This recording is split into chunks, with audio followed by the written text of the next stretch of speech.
que es noticia y por supuesto muchos están siguiéndola y hablando de ella. Y es el regreso del expresidente Donald Trump a la red social X. El exmandatario conversa por horas con el multimillonario Elon Musk sobre diferentes temas que van desde su reciente intento de asesinato, la inmigración ilegal y críticas contra la vicepresidenta y su contendora directa, Kamala Harris. Bueno, esta conversación se logró después de que se registraran varios problemas técnicos que causaron importantes retrasos y también mientras Kamala Harris estaba finalizando su campaña en varios estados clave. Pero en vivo desde la capital del país, desde Washington, D.C., Edwin Pitti nos tiene todos los detalles. Edwin, muy buenos días, cuéntanos por favor. ¿Qué tal, Paulina y Eli? Muy buenos días, un gusto saludarlas desde Washington, D.C. Estamos hablando que luego de ese supuesto ataque cibernético a la plataforma X, antiguamente conocida como Twitter, finalmente empezó esa conversación entre el expresidente Donald Trump y el dueño de la plataforma Elon Musk, con un retraso de cerca de 40 minutos. Tal como ustedes mencionaban, ahí se habló de todo un poco, pero las críticas le han llovido al exmandatario, primero por perderse supuestamente entre sus propias ideas y hablar mucho del presidente actual Joe Biden y no enfocarse tanto en un inicio a Kamala Harris, quien es la persona con la que él va a competir el próximo mes de noviembre. Sin embargo, el tema de inmigración fue central en los ataques del exmandatario. Vamos a escuchar.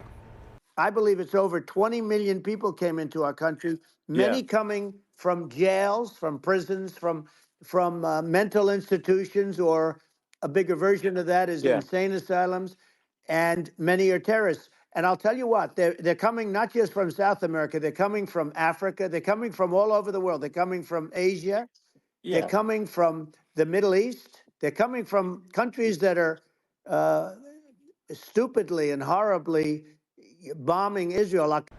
Inicialmente Elon Musk decía que se trataba de una entrevista, pero luego cambió el término a una conversación porque él asegura que solamente de esa manera el público iba a escuchar de una forma más casual y honesta por parte del expresidente Donald Trump. Por eso fue una conversación tan amplia donde se habló de todo un poco. Pero la campaña de Harris no se quedó callada. Al momento de esa interacción entre Musk y Trump, la campaña Harris-Walz envió un correo electrónico pidiendo donaciones para, según ellos, contestar a las mentiras que dijo el expresidente Donald Trump. Pero además dijeron que su enfoque sigue estando en ayudar a la clase media, algo que según ellos no hace la campaña de Trump, que aseguraron está solamente ayudando a tipos como Elon Musk, que son multimillonarios en los Estados Unidos, obsesionados con sí mismos y que están planeando vender a la clase media. Pero una vez Trump retomó el tema de inmigración enfocado en Harris, esto fue lo que dijo. Kamala was the border czar. Now she's denying it. Everything that I do, she's saying she was strong on the border. We're going to be strong. Well, she doesn't have to say it. She could close it up right now. They could do things right now. It's horrible. El exmandatario también habló de lo que pasó el día del tiroteo en Pensilvania, en la ciudad de Butler, donde casi pierde la vida. Él aseguró que apenas eso pasó, ya él sabía que se trataba de una bala y que cuando llegó al hospital, lo primero que le preguntó a los doctores fue cuántas personas murieron, porque él dice que habían miles de personas ahí presenciándolo y que él escuchó muchas balas, y también aprovechó para agradecer al servicio secreto. Edwin, hablando de ataques cibernéticos, sabemos que el FBI estaría investigando incidentes en ambas campañas. ¿Qué se sabe al respecto a esta hora? Sí, el Buró Federal de Investigaciones, o FBI por sus siglas en inglés, ha dicho que está investigando estas denuncias de ataques cibernéticos en ambas campañas. Sin embargo, es importantísimo recalcar que la denuncia principal viene de la campaña de Trump, donde supuestamente se habría logrado interferir el correo electrónico de Roger Stone, uno de los principales allegados a Trump, y de ahí se intentó llegar a una persona que ocupa una posición senior dentro de la campaña de Trump-Vance. Ellos están acusando directamente a piratas cibernéticos de Irán de protagonizar este ataque. Por su lado, la campaña de Harris ha dicho que ellos no han experimentado ningún tipo de vulnerabilidad en su sistema y que ellos toman todas las precauciones necesarias. Soy Edwin Pitti reportando desde Washington para La Voz de la Mañana. Vuelvo con ustedes al estudio. Gracias, Edwin, por la información y te vemos en unos minutos. Vamos con un tema diferente, pero que involucra a este país. Mientras Israel se prepara para un aumento de las hostilidades a gran escala, Estados Unidos redobla su esfuerzo diplomático ante un conjunto significativo de ataques, esto entre comillas, contra Israel, que pudiera lanzar Irán y sus aliados esta misma semana. Desde la sala de redacción, Lorraine Cáceres nos tiene la información que mantiene tensión al mundo. Por supuesto, Lorraine, es un tema muy importante. Adelante.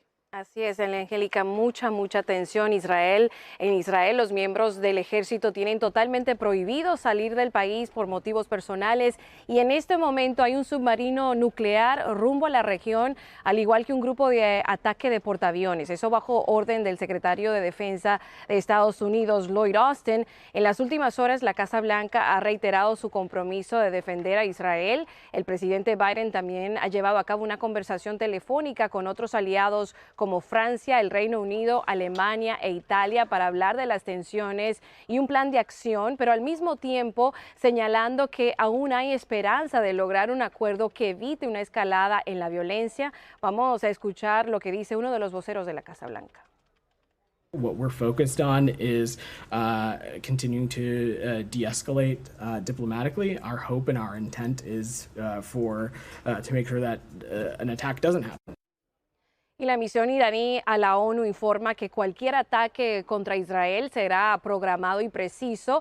Mientras tanto, Israel da a conocer imágenes de nuevos ataques aéreos contra Hezbollah en diferentes partes del Líbano y también reveló imágenes de sus tropas activamente operando en Gaza, donde continúan los ataques aéreos concentrados en una zona altamente poblada llamada Khan Yunis. Recordemos que estas tensiones han escalado en los últimos días después de que Israel eliminara al líder político de Hamas durante una visita a Teherán y también días antes a un líder de Hezbollah en el Líbano. Mientras tanto, te comento que se espera que las conversaciones para un cese al fuego en Gaza continúen este próximo jueves con la ayuda de Qatar y Egipto, que han sido mediadores claves en estas negociaciones. El director de la CIA también será parte de esas conversaciones en 2 días, así que vamos a ver cómo progresa toda esta situación en las próximas horas. Realmente una situación bastante tensa. Angélica, vuelvo contigo. Y por esa misma tensión es que debemos monitorearla minuto a minuto, de tu mano, por supuesto. Gracias, Lorraine. Y 2 migrantes fueron arrestados acusados de cometer un ataque sexual sometiendo a la víctima con un cuchillo en Coney Island y también de agredir sexualmente a una mujer en un refugio financiado por la ciudad. Sin embargo, uno de ellos fue liberado hace menos de 2 meses. En vivo desde Nueva York, Peggy Carranza nos tiene más información. Peggy, buenos días, te escuchamos. Hola, ¿qué tal? Buenos días. Nos encontramos en Coney Island, muy cerca del paseo marítimo, además también muy cerca del famoso parque de diversiones de este sector, así como también de los perrocalientes de Nathan. Y es que según las autoridades fue en esta área donde ocurrió este brutal ataque. Aparentemente una mujer de 46 años fue abordada por 2 hombres, eso fue lo que dijeron las autoridades, y uno de ellos le ofreció dinero a cambio de sexo. Ella se rehusó y fue violada por este hombre tras ser tirada al suelo y amenazada con cuchillo. El otro hombre supuestamente golpeó con un tubo al novio de la mujer que había ido por café y cuando regresó trató de intervenir precisamente en el asalto. Estos hombres supuestamente son desamparados. Las autoridades los arrestaron y fueron identificados como David Devon Bonilla, de 24 años de edad, un inmigrante de Nicaragua que supuestamente entró de forma irregular al país por la frontera sur en el 2022, y el otro fue identificado como Leobando Moreno, de 37 años de edad, originario de México. De hecho, veamos lo que dijo esta residente de Coney Island. Un poco preocupada porque, pues sí, uno se arriesga todo acá, viniendo buscando un trabajo acá. Y Bonilla ya había sido acusado y de hecho estuvo 15 meses en prisión tras supuestamente agredir sexualmente a una mujer en un refugio para migrantes de Brooklyn. Peggy, el alcalde reaccionó al más reciente acto de violencia cerca del refugio para solicitantes de asilo en Randall's Island. ¿Se sabe específicamente qué fue lo que dijo? Así es, el alcalde se refirió a este apuñalamiento que, como sabes, dejó a un hombre herido en el abdomen. Él dijo que van a evaluar, obviamente, un aumento en la seguridad en el lugar, pero dijo que era de esperarse que ocurran este tipo de situaciones debido a que tienes miles de personas reunidas en un lugar sin estar trabajando. Regreso con ustedes. Peggy, muchísimas gracias por el reporte. Seguimos en contacto en caso de que surjan más datos.